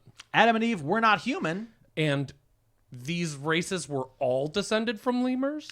Yes, I think. I'm not quite sure. Okay. It's a little their cosmology's a bit confusing. Because here's the thing. They believe Urantia Group and William Sadler. Remember, because he's the one who actually wrote all this. Well, the sleepy guy. The sleepy guy through William Sadler wrote all this and published it. Okay. William Sadler believes heavily in evolution because he's a scientist. Sure. He also believes heavily in Seventh-day Adventism. But he hates the leader of Seventh-day Adventism Right. because they excommunicated the man who invented cornflakes. Yep. When I put it like that, it sounds kind of dumb, right? Yeah. So as this man is talking to Sigmund Freud, he decides... Oh, he meets Sigmund Freud? Oh, he met Sigmund Freud quite a few Right. times. Okay. Okay. So he, as he was going through this, he believes that there were different religion, like different races, and that we've wiped them out. And so that there was were purple and indigo people. yes, But Adam and Eve, through eugenics, yes, Right. wiped them out. because he says, and I quote, "Eugenics is a way to correct this error." Wow. So wait, are you saying that the blue lives were gone? I'm saying that in his world, the blue lives matter the most because weirdly in here, I can't find it right here, but there was something about the why they're supposed to. The color coding works like reverse Avatar: The Last Airbender, Okay. where it's like blue is actually white. I'm trying to find it. I had it. I thought I had saved wow, it. you think in he would have here. done his research? I did do my research. You think you would have? But like, Saved see it, here, made it here's a PowerPoint or line. Per the text, evil in the form of illness and disease exists because unfit people, like quote Australian natives and the Bushmen and pygmies of Africa, Oh my Whoa. god. these Jesus. miserable remnants of the non-social people of ancient times haven't been eliminated. That's a direct quote from the Urantia book. Okay, Wow. so this is not Another direct quote is a cool eugenics is a way to correct this error. Don't Oh my remix this God. book. I've decided no. you should not No. remix One this person not gonna- stated not that this is the most racist textbook they've ever read. book. Were you that person? It was not me. Hold on. Maybe this is the one. Now, the other really funny part about the book Okay. is that most of it is actually a huge chunk of the book. Like a giant chunk of the book plagiarized. From where? I thought the guy's dreams? No, it's plagiarized from other books from the 1920s and 30s. Okay. And Was the guy just writing stuff down from books? So do you want to hear the crazy? Yes. Okay. Yeah, do you sorry. want to know who the guy is? Yeah. Because someone figured out who the guy is. Oh, shut up. They found the sleepy guy. Yeah. So this man whose name is hold on, I blew right past it. Let me go right back to it. The author of Urantia, the Great Cult Mystery. His name is Martin Gardner. He believes that the sleeping subject was, drumroll please, Wilfred Custer Kellogg. Another Kellogg? Yes, he believes. This is the other brother? No, No, this is like a Different grandpa. one. This is No, like a grandpa This is Kellogg. a totally new Kellogg you've never heard of. God. Oh my God. They believe that Sadler had been duped by so many channelers in the past, most notably the founder of Seventh-day Adventism.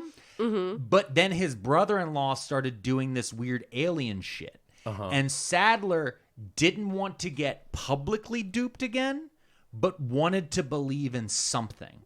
So his brother-in-law created this alien bullshit.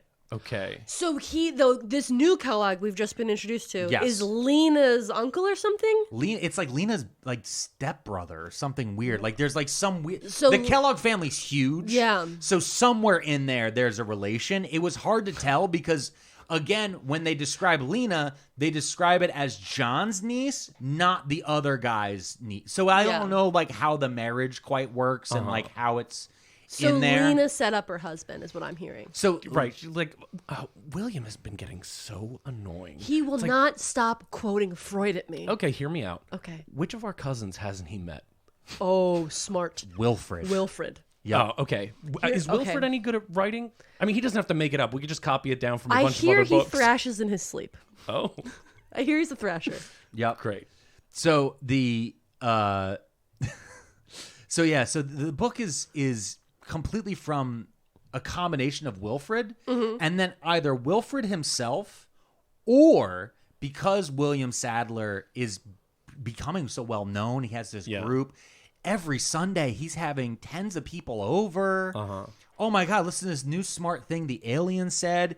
He's copying it directly from all of these books.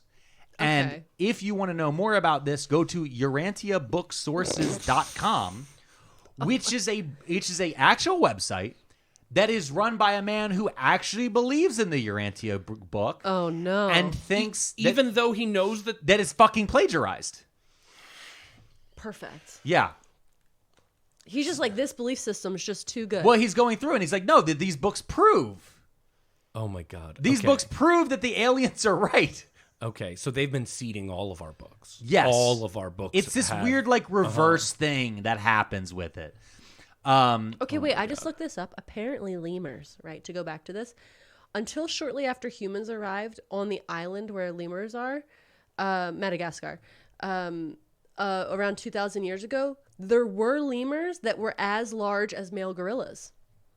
So maybe we are from lemurs, if they were that big back then. Mm-hmm. All right. I don't remember them in the movie Madagascar. They're literally the entire movie. A giant lemur? No, this is like the king lemur. No, they weren't giant in the movie. They were cute and little. Okay, yeah. And That's silly. the ones I remember. Yeah, they're kind of at the zoo too. Yeah. Wait, did Oh, the here we lemurs go. die at the zoo? Was that the lemurs? Huh? Was it the lemurs that No, died? that was you're talking about the Philadelphia Zoo. Yeah. It was not the lemurs. I think that was the prairie dogs. The prairie dogs? Did you hear about that? No. Yeah. Like a whole the chunk Philadelphia of Zoo. prairie dogs died because There's, they like, got 6 of marked them. with like a different type of ink on their neck. And then it turns out that specific ink is deadly to that specific Oh animal. my God. because of their that's- size. And it's one that they've used on every Every other animal. It's like like it's like a paint dye. Yeah. We brought it up repeatedly on the show. You won't stop talking about it. It hurt me. Okay. So I'm here's surprised I must not have heard that Yeah. part. So I found the listing, the hierarchy listing, Okay. and what it is.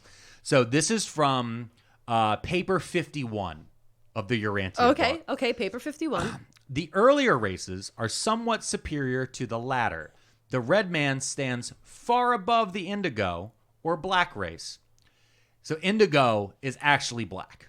Okay. Okay. The Urantia book Red says race is we're getting there. Okay. Each succeeding evolutionary manifestation of a distinct group of mortals represents variation at the expense of the original endowment. Furthermore, the yellow race usually enslaves the green, while the blue man, which is Caucasians, subdues the indigo, black. okay. I don't know what the green is. But again, it's one of these things that are in if there. you followed this idea all the way down the rabbit hole when it comes to like how they say you have to like kill off people so that the race is the best, wouldn't you inevitably just be killing everybody older than you? You'd be killing like your grandparents just because you're like, you're not as racial superior. Like if you follow it all the way down, aren't you killing everyone that's not yourself? Yeah, this whole thing's insane. Yeah. This is a crazy racist man who loves Named what Wilford. named Wilfred and William, who are sitting around with their insane cornflake derided eugenics programs running it through their heads. Yep.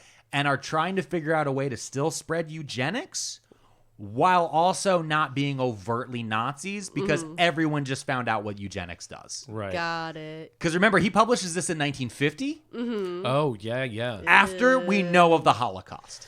Jesus. So it's like the whole world finds out about the Holocaust and he went, shit.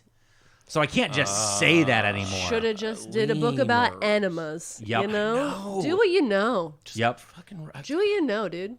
So this is basically what it says in book 51. Again, the book says the inferior and unfit are largely eliminated. It seems that you ought to be able to agree upon the biologic disfellowshipping of your more markedly unfit, defective, degenerate, and antisocial stocks. They want to basically wipe out anyone they consider degenerate or mentally unfit. This process happens on every planet when Adam and Eve appear, but on Urantia, i.e. Earth, it didn't go according to plan. Adam and Eve messed up, so, quote, having failed to achieve race harmonization by the Adamic technique, the local universe section of the book tells us you must now work with your planetary problem of race improvement by other and largely human methods of adaptation and control. Basically, y'all need to Holocaust harder. Oh, wow.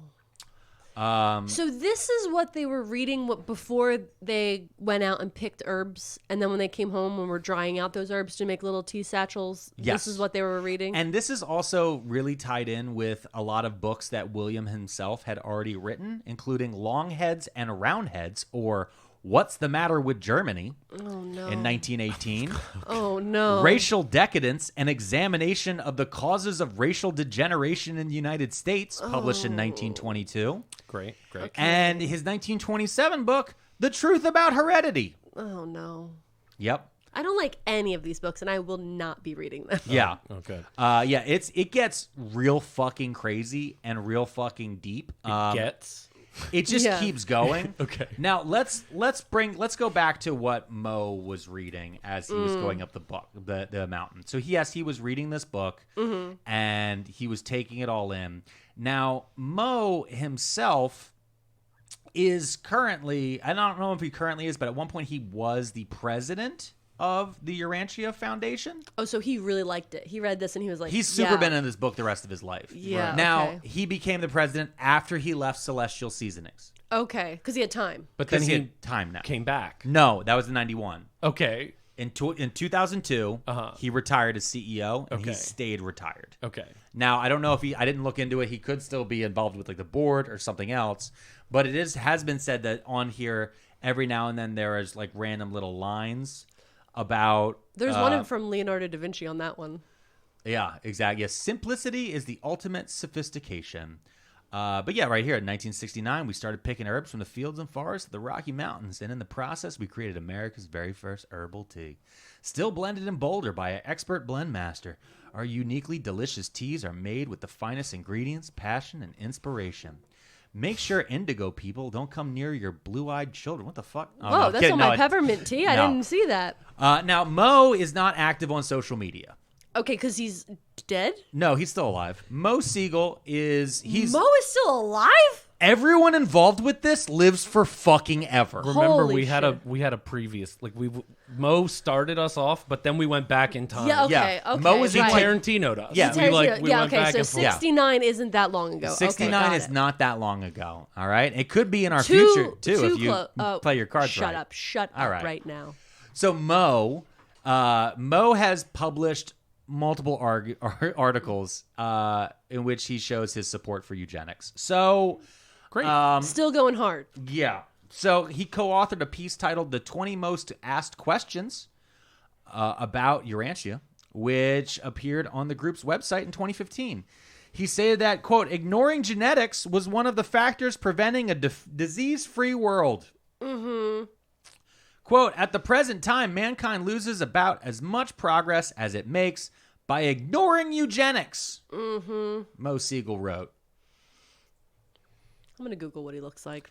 Quote, that'd be great. Throughout the ages, struggle and disease have destroyed weaker stocks and allowed only stronger stocks to survive and procreate. Civilization is reducing the purging effects of struggle, and modern medicine is preserving weak and disease-prone human stock to procreate, thereby creating a larger population of weaker and disease-prone individuals to suffer such diseases. And you He can looks- trust me, I used to pick tea. Yes, Yep. basically. I Googled a picture of him. He looks exactly how you think he would. Yeah. Yeah. Exactly. Although I do kind of want to see what he looked like when he was just like some kid picking tea. Oh, back in like the 30s? I think Yeah. I had a picture of him in Also, one of I these. think he wears a hairpiece and or had... Oh, he definitely does. Or Oh, had Plugs. implants done. Yeah. Implants feel really weird. So many years ago, I was a shampoo person at a hair salon when I was like a teenager. And I would have to like wash people's hair, obviously, before they went and got their hair cut. And every once in a while, I'd have to shampoo a guy's hair that had hair plugs. And it felt so weird because you could feel the plugs in their scalp. It felt like there was dried rice in their scalp. It was so weird. Like some dolls. Yeah, that, like, yeah. the little, That's what it felt mouthpiece, like. And I was like so young. I was like 16. I was like, whoa! And I didn't know what to do about it. So let me just add on a little disclaimer here at the end. At the end? Yeah, no, just a little bit, which Okay. is because this has been in almost every article I read about this, and from what I can tell, is the founder of this, one of the founders of this company, definitely involved with a alien book that teaches racist eugenics? Yes. Yes. Okay. Is the current company being run by him? No. No. Is anyone currently involved with the company have anything to do with this? No. So this has become distilled down to there's a weird cult that runs tea. tea. Yeah, it's been distilled like Distilled tea. like tea, yeah. Yeah, so this company is steeped, if you will, Oh, in the nice. mystery. There it is. A+. Yeah, thank you. should have hit yourself a button. Oh, bro. you know yeah. what? You know what? Thank you. Nice. Thank you for reminding me. But what I will say is that, you can still drink this tea. It's one of those ones where it becomes whisper down the lane where you hear it's this big cult. Right. Because also at the same time, it actually doesn't seem like the Urantia cult is more than just a book publisher. He kind of looked like Stan Lee back in the day. Yeah. He had that like, mustache. What's and- his name? Dr. Grant from like Jurassic Park. Oh, Yeah, yeah, kind he of. does. Like if that guy was a real guy that Yeah. this was based Who on, that's hung out what he in looks like. Colorado. Yeah. Uh-huh. He's but like, they're birds. Look at him. He's actually just picking flowers there. yeah, no, that's what he did. He would just walk around and pick stuff, and he read this crazy you better book. get the fuck off my property, stealing my flowers. I'm Oh, pretty it's sure- okay. I'm super racist. I'm pretty sure. I believe in racist alien theory. Yeah, get off my property, herb Urantia? stealer. No Well, shit. We here- love Urantia. Here's the part that's crazy. Oh, now we're getting crazy. No, I'm pretty sure he was on public lands during all that. It's That's not what I your mean. land. Oh. Public It's lands, our land. Our land. From- We pay for it in our taxes. Yeah. I don't actually know this song. Okay. Island. Wait, were you about to just hit us with something crazy? Oh no, it was just that was a bit. It's just that's how rumors and urban legends and all that stuff spread over time. Is as time progresses, it becomes distilled down to Sleepytime tea is run by a cult. So we're still gonna be drinking Sleepytime tea. Yeah, we can still drink Sleepytime. Yeah. That's completely fine. Even though now I think this creepy sleepy bear is that creepy guy It who could was be the hearing sleeping aliens subject. while he was sleeping. You could actually have Tony the Tiger's creator cousin on the front of Sleepytime tea. Why don't we make that the rumor? Yeah. That this is actually Kellogg's. Just fuck it up. So Yeah. that's the question I have. So At the end of the day, it's all Kellogg's. Are All they of America together? is just 6 companies. No, they're not. Officially, no. Okay. But I remember what it was. One of the things, though, is that whole thing about Jesus' teen years. Yeah. That's a big thing from the 60s, 70s, and into the 80s when you used to read a lot of comic books, and you still do. Yeah. A lot of comic books, I remember there being... Remember how there was like the send away thing? Where Like in the back. Yeah. In the back. And it would be like for x-ray goggles or to get that guy's going to kick sand on me, learn how to be jumping big. beans. Yeah, all that different Now stuff. they're just called jumping beans. Yeah, but I remember there always being a little area that says find out about what Jesus's teen years were like. This is what they're hiding from you. And that was the Urantia book. Okay. Oh, so you guys ordered jumping beans and little sea monkeys, but you didn't remember to order the Urantia book. Yeah, I mean, that's what the thing is. Right. Wow. Yeah. Right. Yeah. Oh. We didn't remember. Yeah. Yeah. So- That's a real, you know what? That's a real like green person way of looking at I was things. just gonna Wow. say that's so green. Yeah. Yeah. It's interesting that green is the color of jealousy. Did you ever think about Yeah. that? Wow. You know what? To me, it's the color of willpower. Yeah. Well, teaching 51. What was it? Paper 51. Paper 51. I Dude, think all the the rest authors it really said. lean on Paper 50. They were like, dude, Paper 51 just gets real fucking racist. Yeah. But that a lot of people, when they really talk about the book, they usually lean on book 4, which is all the Jesus stuff. The other thing with it, too, is how you know it's bullshit. They rarely ever mention, like, any other religion. It's most of it is like, no, we just got Christianity wrong. They never bring up, like, Islam. They never bring up Buddhism. They bring up India because they claim that at one point Jesus went to India to hide from something. So he picked up some Indian ideas there There's and then nowhere came to back. hide in India. But he was hiding from like the Romans or some shit. Oh, like he's okay. like rhyme. You know, there's like this whole thing where some versions of the story, when Jesus is 12, he goes to Egypt. Some versions he goes to India.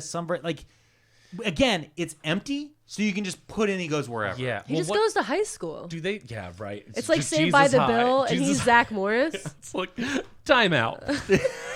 He looks at the camera. It's like everyone freezes, and he's like, "You may be wondering, how did I get into this mess?" Well, and the thing is when I remember reading in comic books about like here's his lost years. Yeah. I remember thinking, oh, this is like one of those apocryphal scrolls or Yeah, yeah, something yeah. like the Book of Enoch or one of those weird ones. So then when you find out that no, this is actually a book that's so racist, it made the 1920s go, Jesus, dude, calm down. So, what do you know about his teenage years from Urantia? Is there any like? Yeah, I didn't find that much You about just it. went I didn't right to wanna- the eugenics part, huh? I kind of You didn't read us anything about his teen years. I kind of his want to first know, girlfriend. right? Like it wasn't clear. he finally mastered the kickflip. Yeah. He can't really Did he do go to it. theater camp? It's 776 pages long. Okay, the whole Jesus part is the biggest part. It is over 700 pages. I couldn't every time I found someone who was like a 15-minute summary on YouTube, it was the most boring voice I've ever. I started Yeah, that immediately always fell happens. asleep. That immediately It's happens all the and time. it's always from like 7 or 8 years ago. It's that early YouTube like Sounds like how conspiracy it got theory. made. Do you think that when Jesus turned 21, he like made water into wine like crazy, and it was like such a fun party that they don't talk about? Right, yeah. And then he had to like, He made water into 99 And then- banana shots. and then he was like, "Oh, I've drank so much wine tonight. It's like my blood is wine." Yeah. Like it's just crazy. I'm gonna hold that thought for later. That's what he said. Yeah. Yeah. I'm on to something. I really wish I thought we were gonna get. I'm not gonna lie, with how much that is pushed, like in the ads. Is Teen Jesus. Like they really lean on you're gonna get Teen Jesus, and like at that time everything was teens. Yeah. Like in the comics specifically, like there was Yeah. Teenage Mutant Ninja Turtles. Like it was just like skateboards. Like it was before Yeah. Pokemon, so they just said skateboards instead of Pokemon. At some point that We're changed. gonna but, rollerblade. like, Big in rollerblading now. yeah. It's back now because of the Barbie movie. Maybe he was like hoop and stick or something. At Yeah, the hoop and time. stick. Jesus was big into hoop and stick. What are you doing over there? I'm looking to see if there's Just anything trying to that's find jumping out. Anything about Teen Jesus. I appreciate that. I really No, I am. appreciate I'm it. Do you looking think over like it. there was like his voice cracked, but like it sounded like God? Oh my You know god, what I mean? puberty! Did he get hit with puberty like a Like a fucking brick. truck? Yeah, Yeah. like he Because was his just voice cracked, but it sounded like the echo thing because it was like the yeah. voice of God. What are you guys talking about? Exactly. Yeah. I love it. And then he was just like, he just like, You can't do that in here. Dad, the other day I was just like, bathing for the year, and I noticed I got all these weird hairs, and I don't know what the deal is Yeah. with that. I'm not gonna do that. Don't joke. do it. Don't do No, it. I had a joke about stigmata and I don't a think you teenager, should. and it wasn't gonna work No, well. that's gonna be. Too I was like, dark. you know what? That's old Pearlman. It also doesn't make sense. I know. Like, And that was the part that I stigmata know. wasn't- I know it yeah. really got me because I was like, yeah, the continuity isn't holding up. Right. So that's my episode. I got into like loved a it. weird kind of music. Yeah, but definitely got in a weird maybe emo phase because he knew Yeah. he had to die for humanity soon, Sure, so he of sure, course had to swoop his sure. hair and wear eyeliner, because he's like, I got emotions. Yeah. Like, I don't even want to Take do these this. fucking wings. I can hear him. I can hear him already. Just when I was a young Jesus, my father, he told me to be forsaken for the sins of man. And I'm just like, I don't care about that stuff. What's I'm actually- just trying to work on this kickflip. I can't land it. But one of the things, though, is He probably made it himself. as Though, I the was- skateboard. Oh yeah, because his dad's a carpenter. Exactly. He made his own one of the skateboard. things as I was scrolling through this thing is they actually say that like the crucifixion, not for atonement, it's just some bullshit that happens because they're like, no, Jesus is an alien. Like they really lean in this whole Jesus is an alien Yeah, an thing. alien got murdered by the cops. Yeah, basically, is he was supposed to show up. And the Urantia book is a lot of it is it's supposed to be better, but we keep fucking up. Oh Right. yeah. It's a lot of that. Right. Which the that protagonist really lost the plot on It's this just one. Yeah. we don't do enough cleaning our buttholes out. Yeah. Like, it's just like Yeah. Really, just Yeah. enemas are for everybody. Honestly. okay. Well, it's just like saying like going to Joseph like, you're not my real dad. Yeah. My real dad's really cool and he's going to visit me on my birthday. Also, I like the idea of like Jesus being a teenager who gets into like rom-com scenarios, almost like the Goonies. Like he goes on little silly adventures into pirate ships.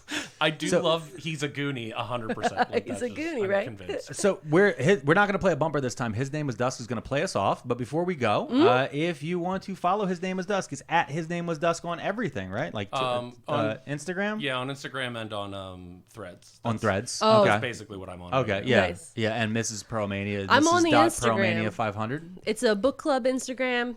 I post the books I'm reading, and sometimes I post silly stuff about libraries. Yeah. And it's a good time. And His Name Was Dusk will be back on a very, very future episode. We're just going to leave it at that. It's very, very far off in the very, very far distance. With that, His Name Is Dusk. Go ahead and take it away. I am going to real quick check if I'm in tune. Okay, well, I mean, I'm not going to edit it. Now we're all just going to listen to the tuning. I'm not editing. Listen. That's fine. Do you want echo? Did Jesus go to prom, you think? Um, Oh my God, it was probably such a funny prom. oh my God, can you? So okay, he probably went stag, Yeah. right? Or like, do you think like Jesus was like a nerd and he was wearing glasses, but then he took his glasses off and everybody's like, oh my God, he's so handsome. And he let his hair down. He let his 'Cause ponytail he had the down. long hair. Yeah, Yeah. I that's probably true. Yeah. Yeah. I can just see him be like, everyone just keeps telling me I'm prettier when I smile. All right, go ahead and get it. Okay. It's a little thematic. On a backwater planet, don't know the name of because some company wrote it off. You can find meet the garbage smack dab in the center. A little goblin who don't know he's lost. And he'll give you a haircut and the shirt right off his back, 'cause he really doesn't know how it spends. And I know that he's out there, and I do have a ship, but I already know how it ends. For a long time, it's just been me and Daisy. It's made her weird, it's probably made me crazy. We're fine alone, but I reckon maybe it's time that I let someone in. Docked at Silverwing Station and Sylvia's office, and I can tell that there's something I've missed. 'Cause she swears she ain't angry, and her smile, it doesn't shift. But I can't help but thinking she's pissed. And I know that she's only got the best of intentions, and I know that I am in her debt. 'Cause she gave me a paycheck which I've already spent, and I can't really tell you where it went. For a long time, it's just been me and Daisy. It's made her weird, it's definitely made me crazy. We're fine alone, but I reckon maybe it's time that I let someone in. Man, I had a good thing going. Can't seem to get anything right. I guess there ain't no shame in slowing down when there ain't no end in sight. For a long time, it's just been me and Daisy. It's made her weird, it's definitely made me crazy. We're fine alone, but I reckon maybe it's time that I let someone in. It's time that I let someone